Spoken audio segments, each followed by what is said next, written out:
Welcome to the first of what will hopefully be a series of conversations with changemakers in the JCJ sphere who are doing incredible justice work both during and after their involvement with JCJ.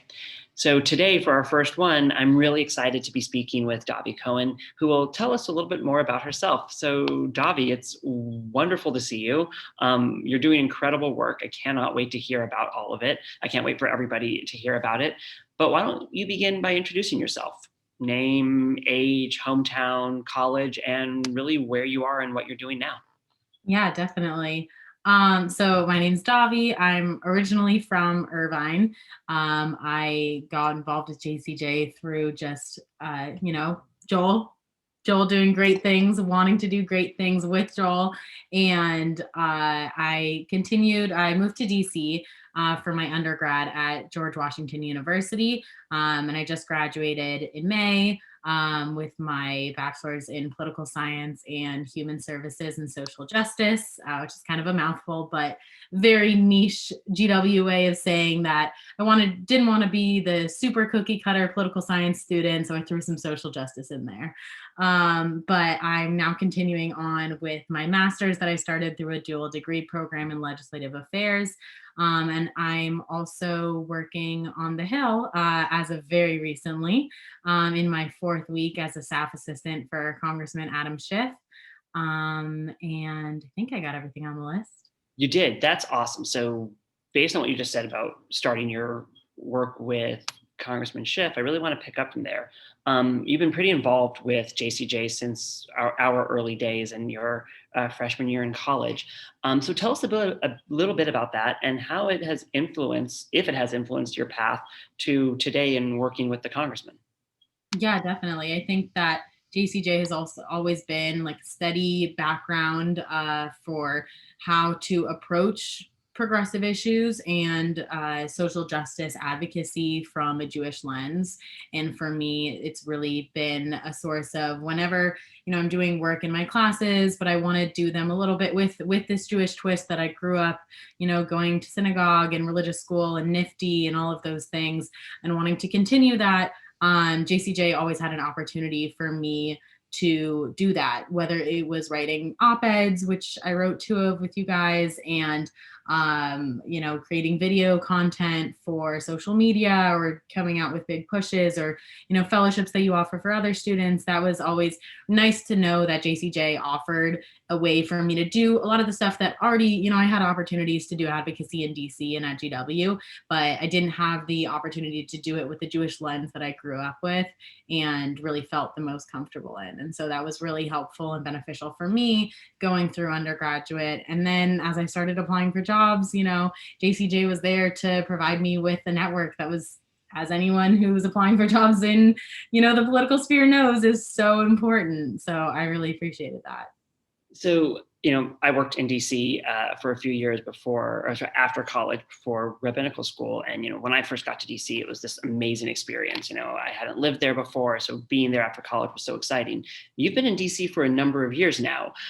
So what about DC made you want to stay? And specifically, what about Capitol Hill really made you want to go there?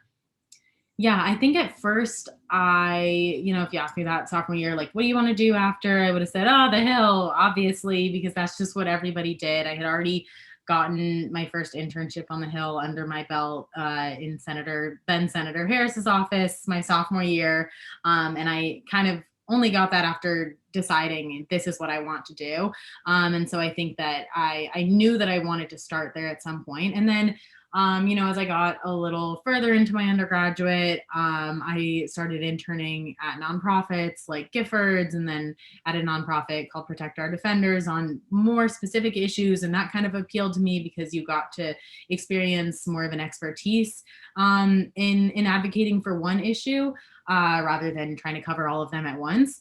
But I think that the Hill kind of kept calling to me in a way that it was just around the corner. It was right there. And so it was, I decided to start looking for full-time positions. And first I started with an internship again, but on the House side this time with my representative, with Katie Porter.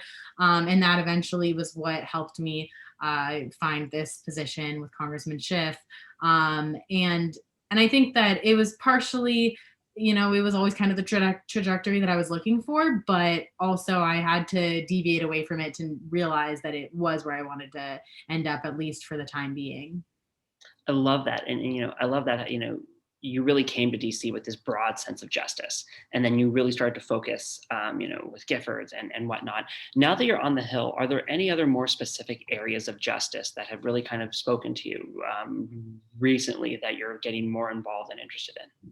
Yeah, definitely. I think it's kind of and I've tried to talk to so many people trying to figure out how to market myself when I was applying for positions on the Hill, and all of the crazy things that I had been involved in, whether it was gun violence prevention or, criminal justice reform, different things that I had been involved in. And people kind of kept making the connection for me that it was all kind of in this public health sphere. And that's so true, because the work that I had done with Planned Parenthood my junior year of undergraduate on sexual assault, whether it be on campus or just in the DC area, because we have a lot of issues in DC with rape kits and a big backlog there. And that was something that I decided I wanted to look into. I was like, how is that connected to my stuff that I've done with gun violence prevention? And then it kind of came to me that all of that does fall under the public health sphere. Like gun violence prevention is connected to the doctors that are affected by our Medicare and Medicaid system, and all of that like can sometimes cover those same doctors who are treating victims of sexual assault. And that kind of also went hand in hand with when I was interning in Harris's office, the staffers that I so happened to just click the most with and sit down on their meetings and provide them with background memos happened to be the health staffers. So I got more interested in that area just by accident, and then kind of continued that in Porter's office, grew really close with the health staffer there, and decided to help out wherever I could with background research and legislation. And then as I've targeted my master's classes, I've taken more classes specifically on healthcare policy and trying to figure out if that is what I'm actually interested in, because it's a woozy and there's a lot going on in it. But I think that I've been really lucky thus far, even in my first few weeks in the congressman's office, that the legislative staff is so open to letting me explore those areas. So I really am, to answer your question, interested in that public health policy, but specifically in the healthcare policy area.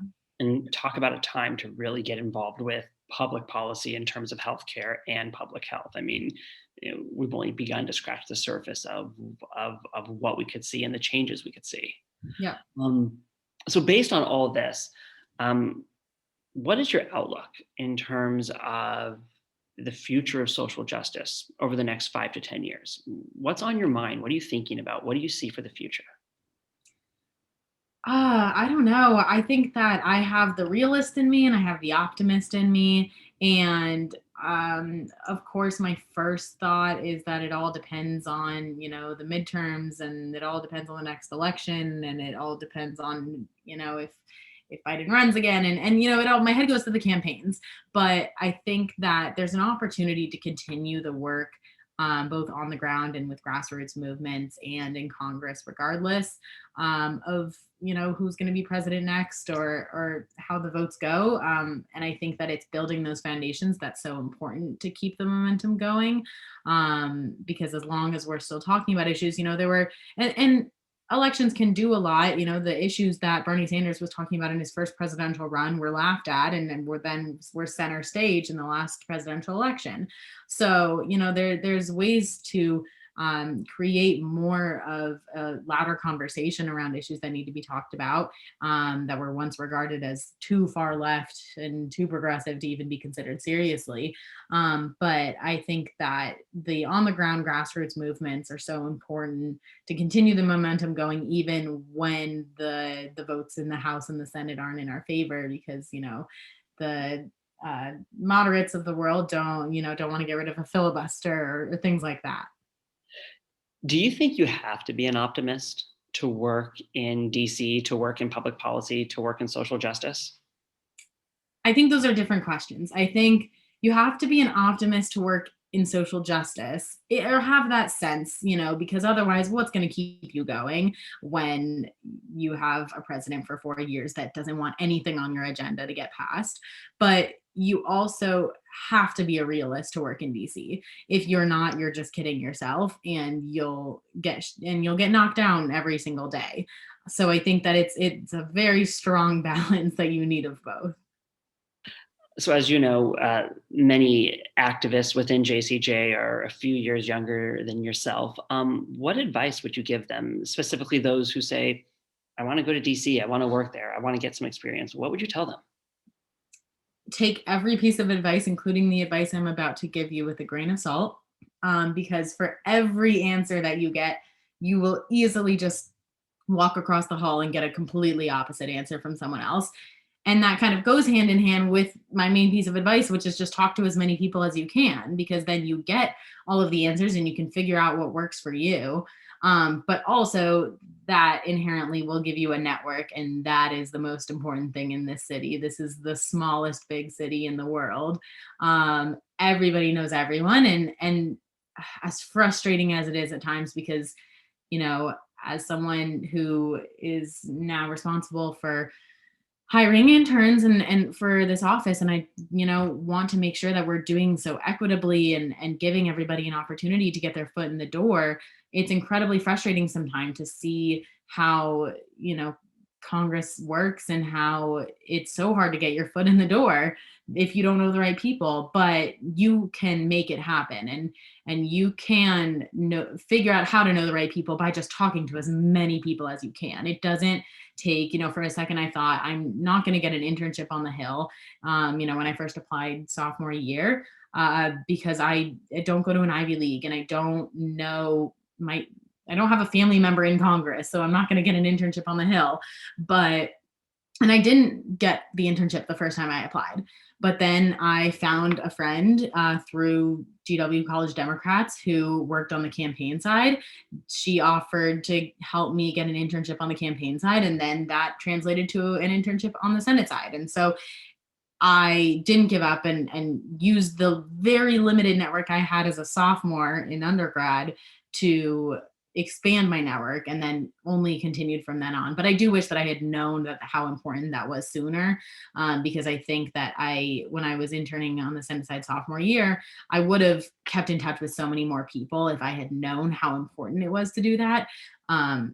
But don't be afraid to cold email people, because everyone on the Hill only got there because someone helped them. And so everyone on the Hill, or at least everyone I've talked to on the Hill, just wants to help the next people. So there really is kind of a paying it forward attitude in DC. And I think that you can definitely take advantage of that. I love hearing that, this idea that there's a pay it forward attitude, and that you're there right now, and that's exciting. So given where you are right now, what is your dream job or your dream scenario for the future? Not a dream job, and I got this question a lot through the many interviews leading up to my current role, so I kind of had to think about this answer. But I would say it's not a job, but my dream, where I want to end up one day, and something I want to say that I've done, is and I think that it's practical. I want to be called as a witness to a congressional hearing at some point, because I think that I know, former bosses of mine, the former, hopefully soon to be confirmed head of the ATF, David Chipman, sat across the table from me at Giffords, and when I interned there, and when I was there, he was called to testify at a hearing in Congress that I had to sit at my computer and take notes on for the team. And so I know people, and my former boss at Protect Our Defenders was also called to testify. So I think that it's attainable, but it definitely, I think, says something if you've been called to testify, at least by most members of Congress. It says that you are a reputable source, that you're an expert in that area, and that you know what you're talking about. And so hopefully I get to that level. I think you might have just given the most specific, decent answer to that question, and I love it. Right? Thank you. That would have been nowhere near where I would have thought of years ago. I think that's the realist in me. But I love that, right? Because that says that I have reached a level of understanding and of expertise in my field to speak to this moment. I love that. Yeah. And so you pretty much answered everything that's going to lead to my last question, but I did want to offer this to you as an opportunity.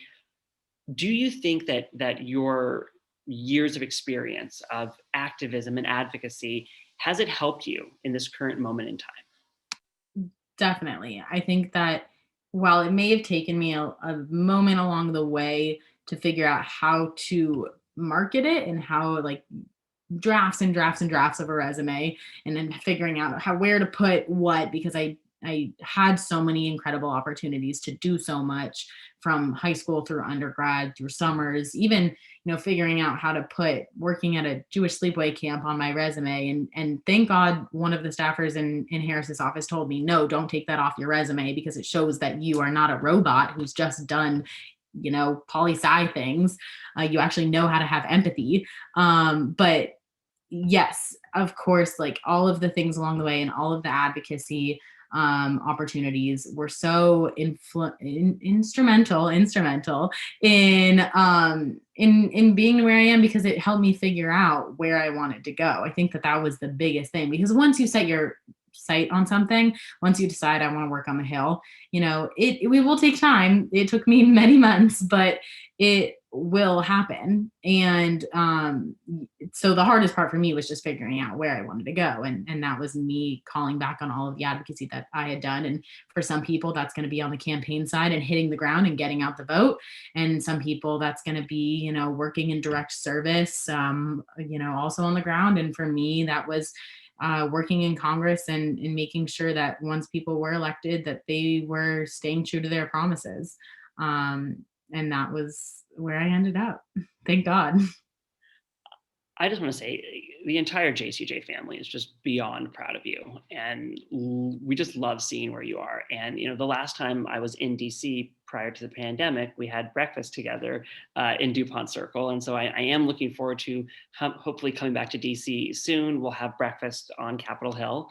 But it's just wonderful to kind of see where you are, where you're going. And we just couldn't be more thankful that there are people like you in DC on Capitol Hill, being involved, because so many people I interact with on a daily basis are, how do you maintain hope with all these things that are happening? And I look to people like you, and you really do give me hope, and you give so many of us hope, because despite everything that is going on, you're there. And you are putting in the long hours, and you are really advocating for our future. So I just wanted to really thank you, and know that we are 100% behind you. Thank you. Thank you so much. I appreciate all of it. And yes, I will. As soon as everything reopens in the Capitol, we will go get some coffee in the underground Dunkin'. It's not great coffee, but you see a lot of fun people walking by. It's not going to be DuPont Circle, but it'll be exciting.